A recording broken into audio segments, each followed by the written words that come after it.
So that gives us the 2 parts of B. All right, in C, the student makes a claim that this crazy protein is located in the cytoplasm until the protein is needed for transcription. Justify the student's claim with evidence. So let's look there. I see nothing about NF/something B anywhere here. So I'm going to look at this table, and it's right here. That's that protein that it's talking about. And the student's claim is that it was in the cytoplasm, right? So here are the whole cell sample, and then here are different fractions of it. So of course, all of these things are in the whole cell, but let's look through these. Where does the Krebs cycle happen? Krebs cycle.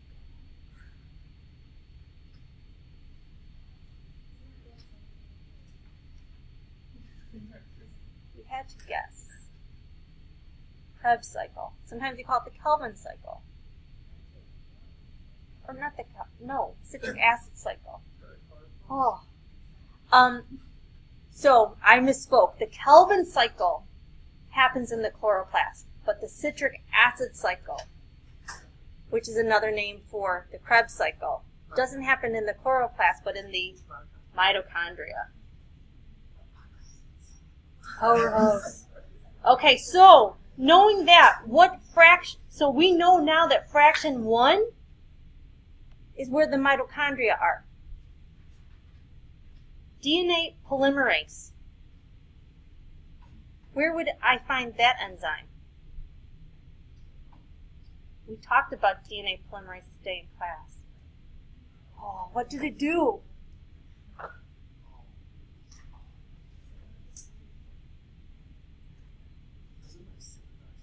Yeah, what do you think it synthesizes? DNA, yeah. Good. So, and where's DNA? Nucleus. So, we know that DNA polymerase is in the nucleus, so fraction 2 must be from the nucleus. Glycolytic protein. Glycolytic protein.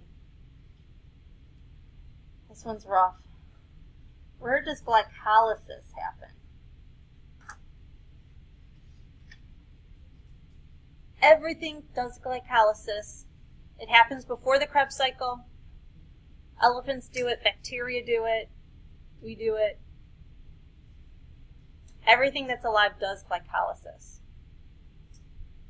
Where would those proteins be? Everything does it. Does everything have a nucleus? No. What doesn't have a nucleus? What doesn't have a nucleus? Prokaryotes. Good. Bacteria, prokaryotes don't have a nucleus. Okay. Well, what does everything have? Everything has a cell membrane. Everything has some genetic information. And everything has cytoplasm. Oh, you should have said it. That's what you're like, it's too easy. Yeah. All right, the last one is a little tricky. Sodium-potassium pump.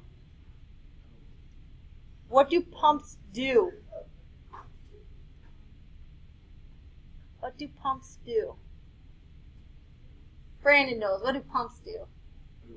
What's a pump do? They move, the sodium pump will move ions across the concentration gradient, across the membrane. Good. So where do you think the sodium-potassium pump is? Where is a sodium-potassium pump? Like, if you had to look in the cell, where would it be? Yeah. All right. So what we have now is we have all of these different proteins, and now we know where they are based on these other processes that you guys should know about. Here's this immune response protein. I see it in the whole cell sample. That doesn't help me at all. Everything's in the cell. That's not helpful. But I see it in fraction 2. That would be in the nucleus. And I also see it in fraction 3. So, the question again, because it's been so long we forgot what the question was. So they claim that this protein was located in the cytoplasm until the protein is needed for transcription. Justify the student's claim with evidence. Well, the evidence is that it is found along with this GAPDH, which is a protein that's used in glycolysis, and we know glycolysis happens in the cytoplasm, so that's evidence that that could be in the cytoplasm as well. Makes sense when we go through it slowly. Next part of this, identify 2 fractions where the N-terminal gasgerbin would be found in cells infected with pathogenic bacteria. Well, this is my immune response protein, and I see that in fractions 2 and 3. So I would assume that it would be in fractions 2 and 3, along with that immune response protein.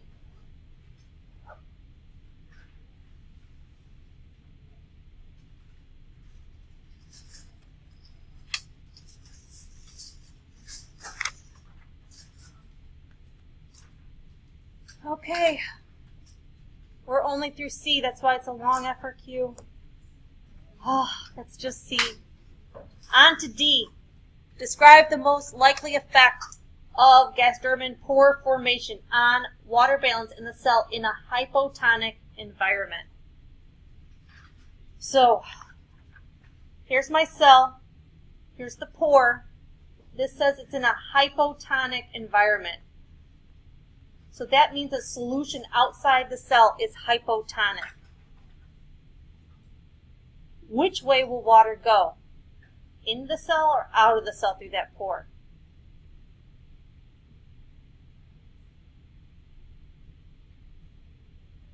I see half and half.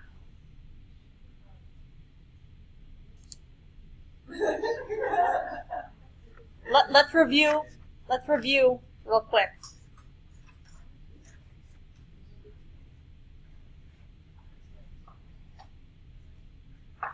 All right, so let's say it's 0.6 sodium chloride in the cell, and it's 0.6 sodium chloride outside the cell. This is isotonic.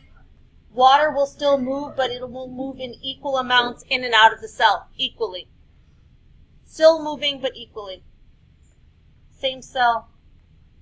Here, this is pure water, which means that there's no sodium.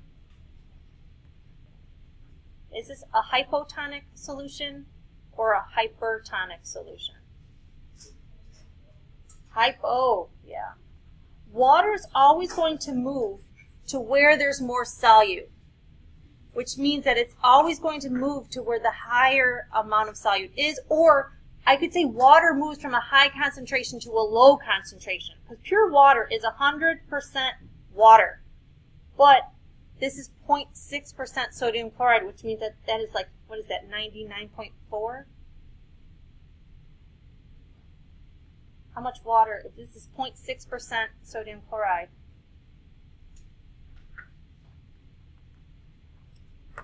it's less water, right?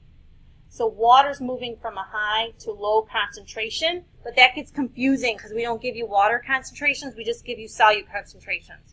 So water's always going to move to where there's more solute.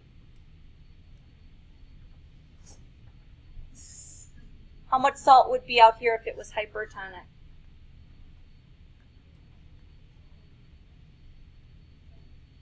Sure, make it 0.7. In this situation, water moves to where there's more solute, so water would leave the cell. So in hypertonic solution, water leaves the cell, and we saw that the cell crenates or it shrivels up. In a hypotonic solution, water enters the cell, and if it's an animal cell, it will lyse. Lysis will happen. It'll pop. If it is a plant cell, it just becomes turgid. Why will a plant cell not pop? Good. So the plant cell instead will butt up against the cell wall, and the cell wall exerts pressure and it won't allow the cell to pop. Animal cells don't have cell walls, so they will pop. So, if the outside is hypotonic, where is the water going to go? In the cell or out of the cell? In.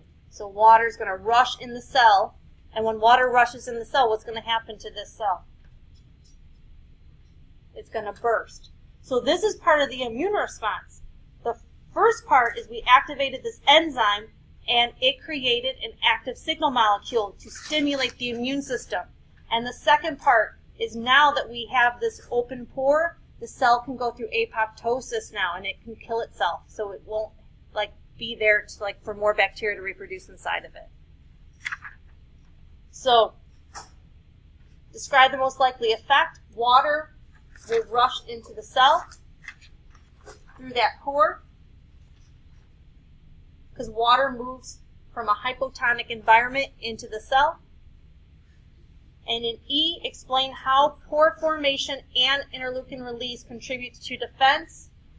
Well, we know that when the cells lyse and destroy the infected cells, or we could say it goes through apoptosis, that reduces the amount that the bacteria can replicate. So that's going to slow down the infection. Also, the release of the interleukin, that is your chemical messenger. That's going to act as a paracrine signal to other nearby immune cells to stimulate them and have the phagocytes come to that area so that they can destroy the bacteria.